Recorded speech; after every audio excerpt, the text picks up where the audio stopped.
Our programs offer many languages. Please visit suprememastertv.com/schedule. Nos programmes offrent plusieurs langues. Veuillez visiter suprememastertv.com/schedule. Nuestros programas ofrecen varios idiomas. Visite suprememastertv.com/schedule. Манай нэвтрүүлгүүд олон хэлээр гардаг. Зочлог хаяг suprememastertv.com ташаазуураас schedule.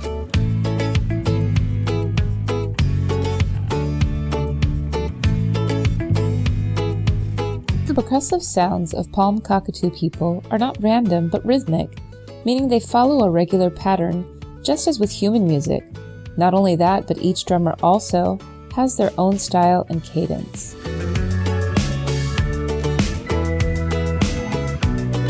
Please continue watching to find out more.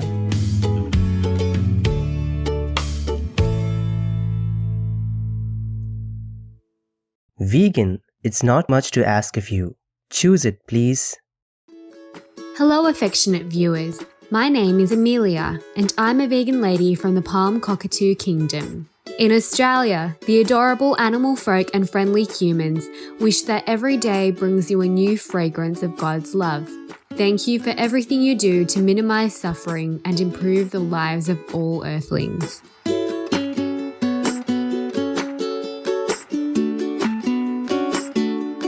Welcome to our show titled Palm Cockatoo-People, Nature's Winged Drummers.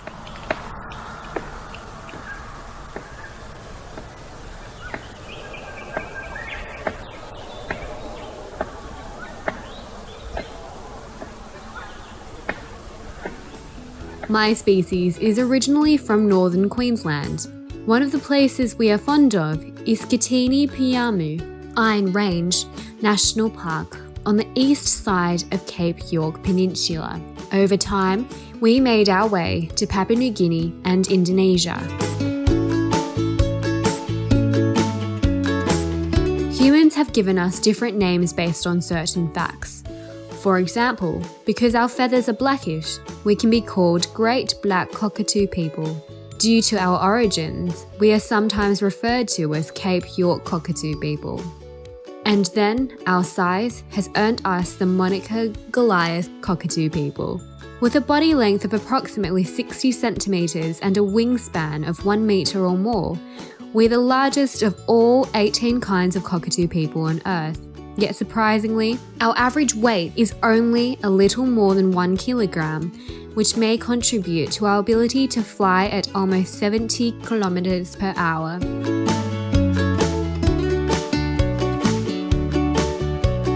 As you can see, we are dramatically beautiful. Our elegant plumage is either smoky grey or nearly black, and our prominent crest rises when we are excited to make us look even more impressive.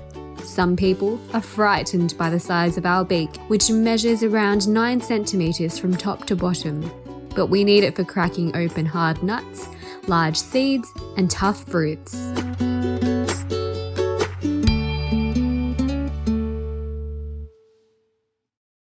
God has blessed our heads with another, perhaps more endearing feature.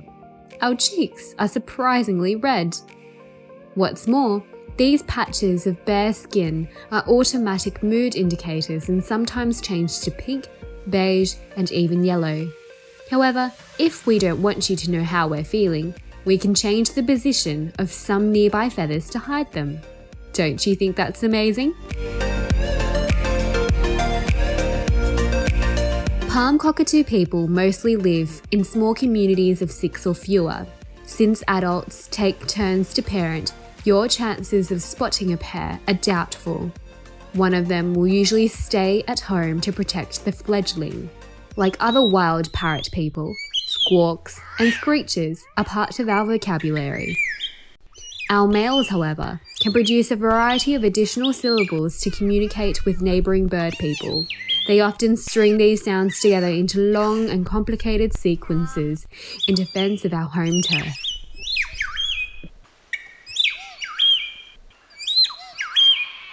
Some of our favourite habitats are eucalyptus woodlands, gallery forests, and dense savannas. We prefer big, old trees and select a few as potential nesting sites within our territory. Our diet consists of leaf buds, seeds, nuts, and fruits. We find what we need either in the forest canopy or on the ground. We socialise with our friends most mornings, and if it happens to rain, we are delighted to hang upside down with our wings and tails outstretched. When our lives reach the phase of wanting to start a family, our males manifest a unique talent.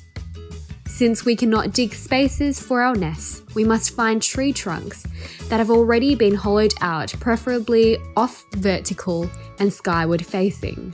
So, cockatoo guys take responsibility for this and begin to search by fashioning drumsticks and tapping on selected parts of trees. Some of them snap off parts of the branch with their powerful beak and then trim it so that it's close to 20 centimeters. Others choose to use a hard seed pod, which they may modify. Either way, they grab their tool with one foot, start to knock and listen to the sound, which can carry up to 100 meters. Would you like to watch them do this?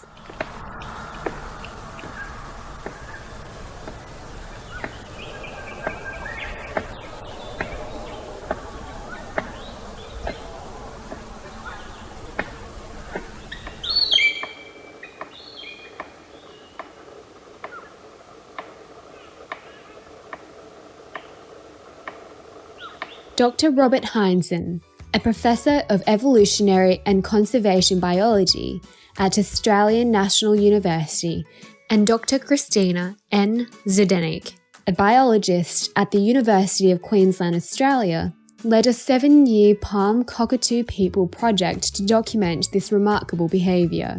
They say it is the only known example of non-human drumming using prepared sound tools. The scientists had to move stealthily through the rainforest and film the bird people secretly to achieve their goal. Even so, their subjects were so elusive that each successful recording took more than 4 days of preparation. In the end, they brought home 131 drumming displays by 18 palm cockatoo romeos. Vegan tested positive for highly compassionate soul. Let's pause here for a brief intermission and a constructive message. We'll be right back, so please stay with us here on Supreme Master Television.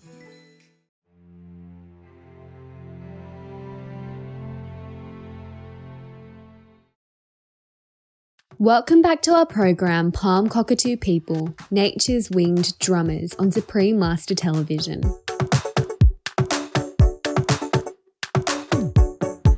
Let's continue learning about these fascinating beings. When researchers later analysed the footage, they realised that the percussive sounds were not random but rhythmic, meaning they followed a regular pattern, just as with human music. Not only that, but each drummer also had their own style and cadence. In a Forbes magazine article, Professor Heinzen said, "Some males were consistently fast, some were slow, while others loved a little flourish at the beginning. Such individual styles might allow other birds to recognize who is drumming from a long way away." The biologists also found that 70% of the time, males began their performance when a female was nearby. This fact suggests that their drumming evolved as an element of courtship. The study, published in the peer-reviewed journal Science Advances, concludes that the drumming displayed by palm cockatoo gents has distinctive features like human music and provides insights into the evolution of musical instruments and the significance of rhythm. I am so proud of our cockatoo boys. Whereas other species make devices that help them obtain food, and many animal people are known to generate musical sounds, our males are the only ones to intentionally create tools for playing distinct rhythms. Now, let's get back to why they do it. Palm cockatoo people are monogamous, which means couples remain faithful to each other. For young cockatoo guys then, This drumming on trees is more than just finding a suitable place to build a nest. It's about attracting the love of their life. The repeated sound patterns are their sonic signatures, to which they add body language, high-pitched whistles, and glowing red cheeks to woo the potential partner. Later in the routine, the male spreads his wings, turns around, and moves his head up and down. If his show is sufficiently enticing, the female will go and join her suitor, raising her crest and imitating his moves as the beat goes on. After a while, the newly formed pair may pause to do some preening for each other. Isn't that sweet?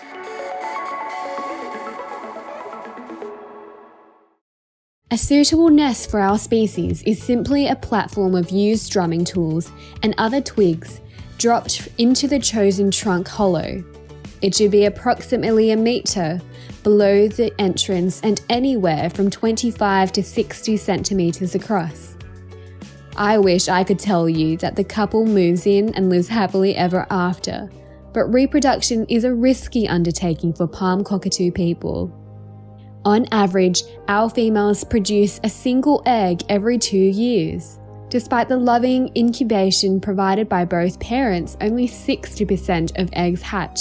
It can take more than 100 days for babies to develop wing feathers that are large enough for flight, and just 40% make it to adulthood. If you do the math, it takes an average of 10 years to produce one offspring. Other factors make the discouraging odds even worse. Our habitat is shrinking due to logging activities, bauxite mining, and increasing wildfires that reduce the number of old trees. There are places where people try to capture us for sale to the pet trade.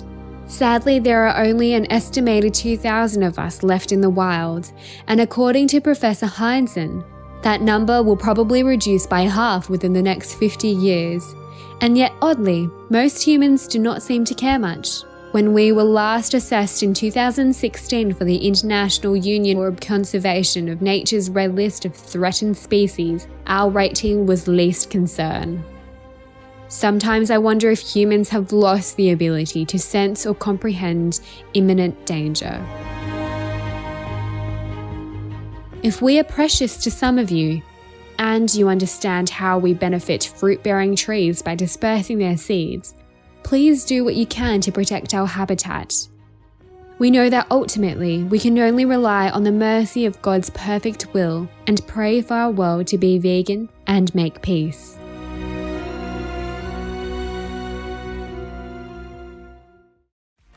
Every time we sit down to eat, we make a choice. Please choose vegetarianism. Do it for the animals, do it for the environment, and do it for your health. Alec Baldwin, vegan. Benevolent viewers, thank you for being with us today. Coming up next is Governments Worldwide Must Stand with Ukraine, Part 2 of 6, on Between Master and Disciples, right after noteworthy news. May God's presence in your life bring you serenity and joy. Our programs offer many languages. Please visit suprememastertv.com/schedule and suprememastertv.com/AW.